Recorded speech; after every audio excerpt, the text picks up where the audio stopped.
ജാതകവും ലഗ്നവും ദശാകാലങ്ങളും. കേതുദശ മൊത്തം 7 വർഷമാണ്. ഇപ്പോൾ ഗർഭശിഷ്ടം എന്ന് പറയുന്ന സമയത്ത് 7 വർഷം കിട്ടില്ല, ചിലപ്പോൾ 3 വർഷം 4 വർഷം. ജനറലി ശിഷ്ടദശ എന്ന് പറയും. ജ്യോതിഷത്തിൽ ഏറ്റവും കൂടുതൽ ദശാകാലം ഉള്ളത് ശുക്രനാണ്. 2ാം ഭാവം എന്ന് പറഞ്ഞാൽ ബേസിക് എഡ്യൂക്കേഷനാണ്. പിന്നെ 4ാം ഭാവം എന്ന് പറയുന്നത് ഉന്നത വിദ്യാഭ്യാസമാണ്. അപ്പോൾ തുലാലഗ്നക്കാരന് 4ഉം 5ഉം ഭാവാധിപൻ ശനിയാണ്. ഏത് ജാതകനായാലും ആ ജനിക്കുന്ന സമയത്ത് കുട്ടിയുടെ ഗ്രഹനില അനുസരിച്ചാണ് നമ്മുടെ ജാതകത്തിൻ്റെ ഫലം പറയേണ്ടത്. ശനിയെ പോലെ ഗുണം ചെയ്യുന്ന ഒരാളില്ല. ശരി, ഏറ്റവും നല്ല ഫലം കൊടുക്കുന്ന ആൾ ശനിയാണ്. അതെ. രത്നങ്ങൾ വെക്കുന്ന ആളൊരു കച്ചവടക്കാരനാണ്. ജ്യോതിഷം ചെയ്യുന്ന ആൾ ദൈവാധീനം കൊണ്ട് അദ്ദേഹത്തിന് പരിഹാരം കൊടുക്കുന്ന ആളാണ്. ഒരു ജ്യോതിഷി ഞാനൊരു പരിഹാരം പറഞ്ഞു, അന്നെ എൻ്റെ മേച്ചത് ഡയമണ്ട് എടുത്ത് കൊടുക്കുകയാണെങ്കിൽ I got interested four business. അതെ. ജാതകവും ലഗ്നവും ദശാകാലങ്ങളും കഴിഞ്ഞ നിരവധി വർഷങ്ങളായിട്ട് ജ്യോതിഷം കൈകാര്യം ചെയ്യുകയും അതിലുപരി വാസ്തുവും കൈകാര്യം ചെയ്യുകയും ചെയ്യുന്ന നമ്പ്യാർ സർ അമ്പാക്കിലേക്ക് സ്വാഗതം. നമസ്കാരം. നമസ്കാരം സർ. സാധാരണ രീതിയിലുള്ള ആൾക്കാർക്കുണ്ടാകുന്ന കുറേ ഡൗട്ടുകളുണ്ട്. അതിൽ മെയിനായിട്ട് വരുന്നതാണ് ജാതകവും ലഗ്നവും. ജാതകം എല്ലാവർക്കും അറിയാം, ലഗ്നം മാറിയാൽ പ്രശ്നമാണ്. ലഗ്നം മാറിക്കഴിഞ്ഞാൽ ഉണ്ടാകുന്ന ദശാകാലങ്ങളിൽ ഉണ്ടാകുന്ന ചേഞ്ചസ്. അപ്പോൾ ഓരോ ദശയ്ക്കും പേടിപ്പെടുത്തുന്ന കുറേ രൂപങ്ങളുണ്ട്. സാർ ഒന്ന് എക്സ്പ്ലെയിൻ ചെയ്യാമോ? തീർച്ചയായിട്ടും. ആദ്യമായിട്ട് നമുക്ക് ഉദാഹരണത്തിന് ഒരു ജാതകം എടുക്കാം. ഫോർ അവർ ഇൻഫർമേഷൻ എങ്ങനെയാണ്. ശരി. ഒരു ജാതകത്തിൽ അദ്ദേഹത്തിൻ്റെ ലഗ്നം തുലാമാണ്. തുലാലഗ്നത്തിലാണ് ജനിക്കുന്നത്. വൃശ്ചിക മാസത്തിലാണ് ജനിക്കുന്നത് വിചാരിക്കും. അപ്പോൾ വൃശ്ചിക മാസത്തിൽ ജനിച്ച ഒരാൾ, ഇപ്പം സൂര്യൻ വൃശ്ചികത്തിലായിരിക്കും. അതെ. ലഗ്നം തുലാത്തിലാണ്. അദ്ദേഹത്തിൻ്റെ നക്ഷത്രം മൂലമാണെന്ന് വിചാരിക്കുക. മൂലം പറഞ്ഞാൽ 3ാമത്തെ രാശിയിൽ ചന്ദ്രൻ നിൽക്കുന്നു, ധനുവിൽ ചന്ദ്രൻ നിൽക്കുന്നു. അങ്ങനെ നിൽക്കുന്ന ആൾ ഈ മൂലം നക്ഷത്രക്കാരൻ ആദ്യം ജനിക്കുന്നത് കേതുദശയിലായിരിക്കും. കേതുദശ മൊത്തം 7 വർഷമാണ്. അപ്പോൾ ഗർഭശിഷ്ടം എന്ന് പറയുന്ന സമയത്ത് 7 വർഷം കിട്ടില്ല, ചിലപ്പോൾ 3 വർഷം 4 വർഷം. ജനറലി ശിഷ്ടദശ എന്ന് പറയും. അപ്പോൾ ശിഷ്ടദശ കഴിഞ്ഞാൽ ഈ ആൾക്ക് അടുത്ത ദശ വരുന്നത് ശുക്രദശയാണ്. കേതു കഴിഞ്ഞാൽ അടുത്ത ഓർഡർ. ശുക്രൻ 20 വർഷമാണ്. ജ്യോതിഷത്തിൽ ഏറ്റവും കൂടുതൽ ദശാകാലം ഉള്ളത് ശുക്രനാണ്. ഇദ്ദേഹത്തിന് ലഗ്നം തുലാലഗ്നമായതുകൊണ്ട് ലഗ്നാധിപനാണ് ശുക്രൻ. അപ്പോൾ ഈ ഒരു കുട്ടി ജനിക്കുകയാണെന്ന് കഴിഞ്ഞാൽ ആ കുട്ടിയുടെ കേതുദശ കഴിയും. പ്രാരംഭത്തിൽ ചെറിയ ബുദ്ധിമുട്ടുകൾ കേതുദശയിലേക്ക് ഉണ്ടാവും. അത് കഴിഞ്ഞാൽ ശുക്രദശ ലഗ്നാധിപനായ ശുക്രൻ്റെ ദശയാണ്. ഒരു കുടുംബത്തിൽ ശുക്രദശയിൽ ഒരു കുട്ടി ജനിക്കുകയാണെങ്കിൽ ആ കുടുംബത്തിൽ സർവ്വവിധ ഐശ്വര്യങ്ങൾ ഉണ്ടാവുന്നതാണ്. കാരണം ഇവിടെ ശുക്രൻ ബലവാനാണ്. ലഗ്നത്തിൽ നിൽക്കുന്ന ശുക്രനാണ്. ലഗ്നാധിപനായ ശുക്രൻ ലഗ്നത്തിൽ തന്നെ നിൽക്കുന്നു. അപ്പോൾ ശുക്രദശ ജനിച്ചു കഴിഞ്ഞാൽ ആ കുടുംബത്തിന്, കുട്ടിയുടെ അച്ഛനും അമ്മയ്ക്കും കുടുംബത്തിനും പൊതുവിൽ വളരെ നല്ല അനുഭവങ്ങളുണ്ടാവും. അതുവരെയുള്ള ബുദ്ധിമുട്ടുകളൊക്കെ ഈ കുട്ടിയുടെ ജന്മത്തോടുകൂടി ഐശ്വര്യത്തിലേക്ക് കടക്കും. ഇപ്പോൾ ശുക്രദശ 20 വർഷമാണ്. അപ്പോൾ 20 വർഷം കൊണ്ട് ആ കുടുംബം വളരെ നല്ല ലെവലിലെത്തും. പിന്നെ ഈ ശുക്രദശയിൽ ജനിക്കുന്ന കുട്ടിയാണെങ്കിൽ അതിൻ്റെ വിദ്യാഭ്യാസ കാര്യത്തിൽ നമ്മൾ പ്രത്യേകം ശ്രദ്ധിക്കേണ്ടി വരും. ശുക്രദശ എന്ന് പറഞ്ഞാൽ ഒരു ലവബിൾ ഇതാണ്, അപ്പം സീരിയസ് ആയിട്ട് എടുക്കില്ല എന്നുള്ളത്. പക്ഷേ 2ൽ സൂര്യൻ നിൽക്കുകയാണ്. വൃശ്ചിക മാസത്തിലാണ് ജനിക്കുന്നത്. അപ്പം 2ൽ സൂര്യൻ നിൽക്കുന്നതുകൊണ്ട് ഈ കുട്ടി വളരെ ഷാർപ്പായിട്ടും നല്ല ലെവലിലും പഠിക്കാനുള്ള യോഗമുണ്ട്. അപ്പോൾ ശുക്രദശയിൽ ജനിക്കുന്ന കുട്ടി പഠിക്കുന്ന കാര്യത്തിൽ കുറച്ച് ശ്രദ്ധിച്ചാലും നല്ല ലെവലിൽ. 2ാം ഭാവം എന്ന് പറഞ്ഞാൽ ബേസിക് എഡ്യൂക്കേഷനാണ്. പിന്നെ 4ാം ഭാവം എന്ന് പറയുന്നത് ഉന്നത വിദ്യാഭ്യാസമാണ്. അപ്പോൾ തുലാലഗ്നക്കാരന് 4ഉം 5ഉം ഭാവാധിപൻ ശനിയാണ്. മകരവും കുംഭവും. തുലാലഗ്നത്തിൻ്റെ 4ഉം 5. 4 എന്ന് പറയുന്ന ഒരു കേന്ദ്രസ്ഥാനമാണ്. 5 എന്ന് പറയുന്ന ത്രികോണസ്ഥാനമാണ്. അപ്പോൾ ഈ ജാതകന് ശനി എന്ന് പറയുന്നത് വളരെ അനുകൂലമാണ്. കാരണം തുലാലഗ്നക്കാരന് 4ഉം കേന്ദ്ര രാശി, 5 ത്രികോണ രാശി. ആ ശുക്രൻ 5ൽ തന്നെ നിൽക്കുകയാണെന്ന് പറയും, കുംഭത്തിൽ നിൽക്കുകയാണ്. അപ്പം ശനിയുടെ മൂല ത്രികോണ രാശിയാണ് കുംഭം. അപ്പം കുംഭത്തിൽ നിൽക്കുന്ന ശനിയാണെങ്കിൽ ആ ജാതകത്തെ വളരെ നല്ല അനുഭവം ശനിദശ കൊടുക്കും. അതേസമയത്ത് ഈ തുലാലഗ്നക്കാരന് ശനി നിൽക്കുന്നത് മേടത്തിലാണെങ്കിൽ, മേടം ശനിയുടെ നീചരാശിയാണ്. അപ്പം 4ഉം 5ഉം ഭാവാധിപനായ യോഗകാരകനായ ശനി നേരെ 7ൽ പോയി നിൽക്കുക എന്ന് പറയുന്നത് നല്ലതാണ്. പക്ഷേ 7ൽ പോയി നിന്ന് കഴിഞ്ഞിട്ട് നീചരാശിയിലാണെങ്കിൽ ശനിക്ക് ഗുണം കിട്ടണമെന്നില്ല. ഏത് ജാതകനായാലും ആ ജനിക്കുന്ന സമയത്ത് കുട്ടിയുടെ ഗ്രഹനില അനുസരിച്ചാണ് നമ്മൾ ജാതകത്തിൻ്റെ ഫലം പറയേണ്ടത്. അതെ അതെ. ശനി അനുകൂലമാണെങ്കിൽ വളരെ നല്ല ഫലം. ഇപ്പം ശുക്രൻ പോയിട്ട്, ഇപ്പം നേരത്തെ ആദ്യം പറഞ്ഞ് ശുക്രൻ ലഗ്നത്തിൽ നിൽക്കുകയാണ്. ശുക്രൻ നേരെ പോയിട്ട് 12ാമത്തെ രാശി കന്നിയിൽ നിൽക്കുകയാണ് എന്ന് വിചാരിക്കുക. ശുക്രദശയിൽ ജനിച്ച കുട്ടിയാണ്. അതെ. ശുക്രൻ പോയിട്ട് തുലാത്തിന് പകരം കന്നിയിലാണ്. കന്നിയിൽ നിൽക്കുകയാണ്. ശുക്രൻ്റെ നീചരാശിയാണ്.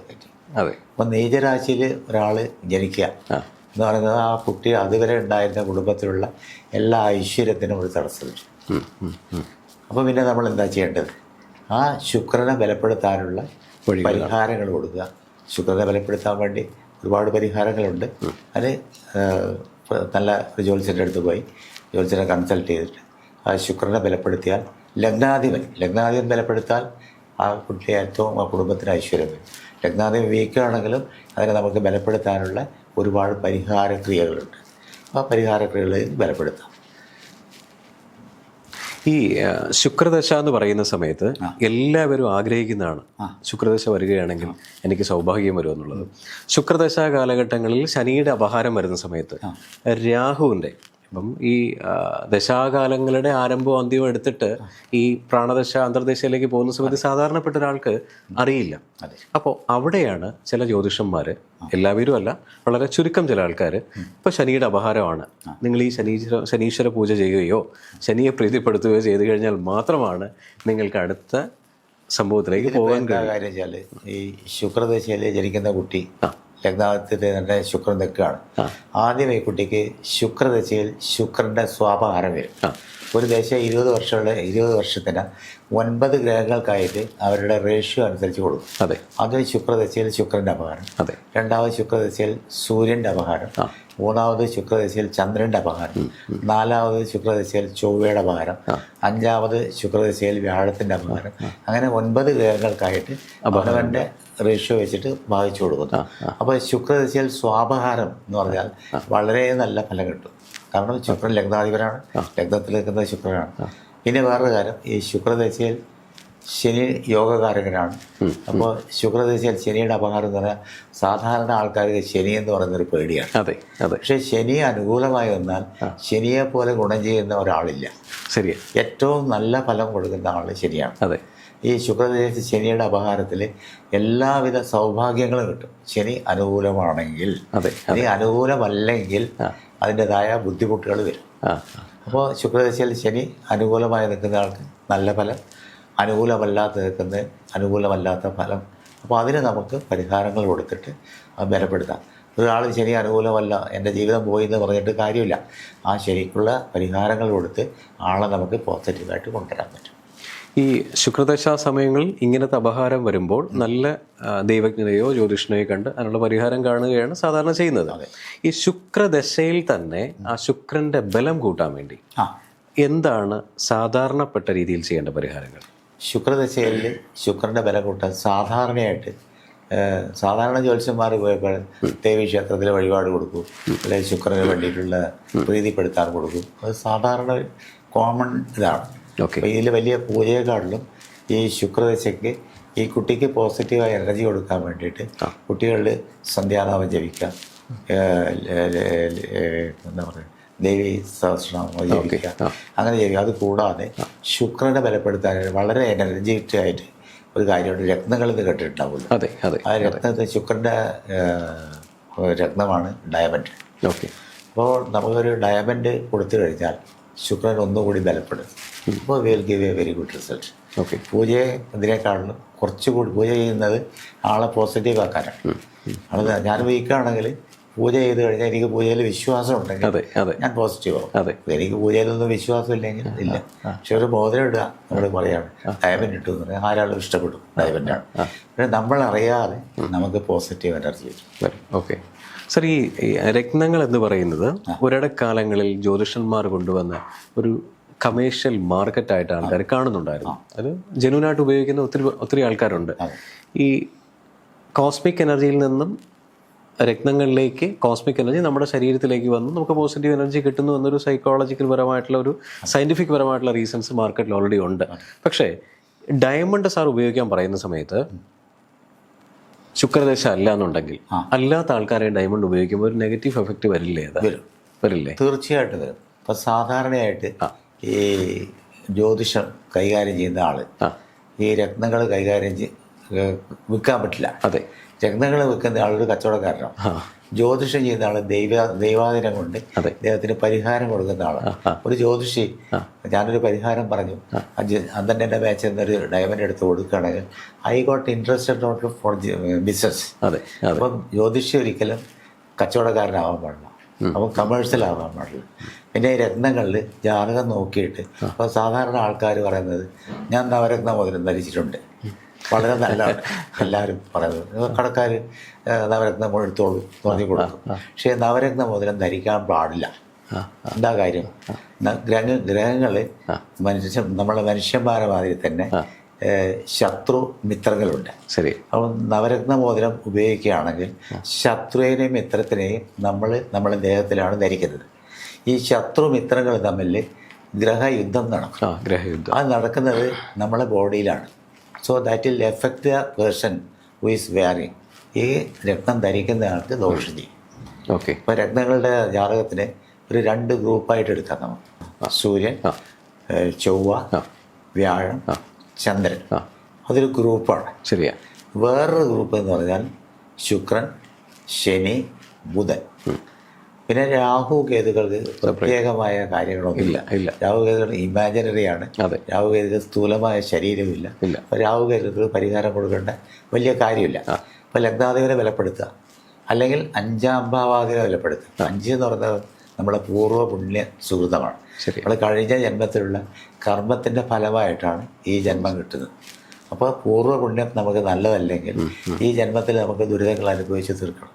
അതിനൊരു പരിഹാരമായിട്ട് നമുക്ക് ഈ രത്നങ്ങൾ കൊടുക്കും. പിന്നെയാണ് 9 എന്ന് പറയുന്നത് ഭാഗ്യം. 1, 5, 9. 1 ലഗ്നം, 5 പൂർവ്വപുണ്യ കർമ്മം, 9 ഭാഗ്യം. ഇത് 3 കൂടി ശരിയായാൽ മാത്രമേ ഒരാളുടെ ജീവിതം സക്സസ് ആവുള്ളൂ. അപ്പോൾ ലഗ്നാധിപന് ബലമില്ല, രത്നത്തിന് ബലമില്ല. എനിക്ക് ഇതിൻ്റെ ആരോഗ്യം ഇല്ലെങ്കിൽ എനിക്ക് എന്താ ഭാഗ്യമുള്ളത്? ഒന്നും. ശരി. അപ്പോൾ ലഗ്നാധിപന് ഓൾറെഡി ബലമുണ്ട്. 5ാം ഭാഗം പൂർവ്വപുണ്യം, അതുപോലെ സഞ്ചിത കർമ്മം എന്ന് പറയും. നമ്മൾ കഴിഞ്ഞ ജന്മത്തിൽ ഉള്ള കർമ്മത്തിൻ്റെ ഫലം ഈ ജന്മത്തിലേക്ക് കൊണ്ടുവരും. ശരി. അപ്പോൾ സഞ്ചിത കർമ്മത്തിൻ്റെ ഫലമായിട്ട് അതിനെ ബലപ്പെടുത്തി കഴിഞ്ഞാൽ നമുക്ക് 5 ബലപ്പെട്ടു. ഇനി 1ഉം 5ഉം ജാതകത്തിലും ഒക്കെ ആണെങ്കിൽ നമുക്ക് അനുഭവ യോഗം. നമുക്കൊരു ഭക്ഷണമുണ്ട് വീട്ടിൽ, നമുക്ക് സമയത്ത് പോയി കഴിക്കണം. അല്ലെങ്കിൽ ഭക്ഷണമുണ്ട്, നമുക്ക് ഡയബറ്റിക് ആണ്, ഭക്ഷണം കഴിക്കാൻ പറ്റില്ല. അതിനും അനുഭവ യോഗമാണ്, അനുഭവിക്കാനുള്ള യോഗം. അതുകൂടി ശരിയാണെങ്കിൽ മറ്റു കാര്യങ്ങളൊക്കെ തനിയെ വന്നുകൊള്ളു. ഉറപ്പേടിക്കേണ്ട കാര്യമില്ല. ഐശ്വര്യമായിട്ട് നല്ല ജീവിതം ഉണ്ടാകും. സന്തോഷം. നല്ലൊരു സ്റ്റേറ്റ്മെൻറ്റാണ് ഈ പറയുന്ന. കല്ലുകളുടെ കാര്യത്തിൽ പല രീതിയിലുള്ള സംവാദങ്ങൾ നമ്മൾ സംസാരിച്ചിട്ടുണ്ട് പഴയ എപ്പിസോഡുകളിലൊക്കെ, പല മീഡിയകളിൽ. പക്ഷേ ഈ നവരത്നത്തിൻ്റെ ഒരു ഇമ്പോർട്ടൻസ് സാർ ഇപ്പോഴാണ് അത് ചൂണ്ടിക്കാണിക്കുന്നത്. നവരത്നങ്ങൾ അറിഞ്ഞും അറിയാതെ ഒരുപാട് പേര് ഇടുന്നുണ്ട്. പക്ഷേ നല്ലത് മാത്രം വരട്ടെ.